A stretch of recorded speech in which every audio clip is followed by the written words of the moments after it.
Solve the equation. The square root of p plus 4 equals 0. To solve, we first isolate the radical by subtracting 4 from both sides. We have the square root of p is equal to negative 4. Now we know that the square root of a number cannot be negative. However, let's continue with the process for solving a radical equation to verify this. We'll square both sides, so we have the square root of p squared is equal to negative 4 squared. Simplifying, we have p equals 16. Let's check the solution in the original equation. When we do that, we have the square root of 16 plus 4, and we're checking that that is equal to 0.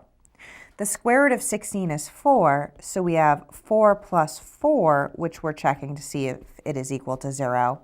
And when we simplify, we have 8 equals 0, which is a false statement. Therefore, this equation has no solution. And we also say that the solution is the empty set.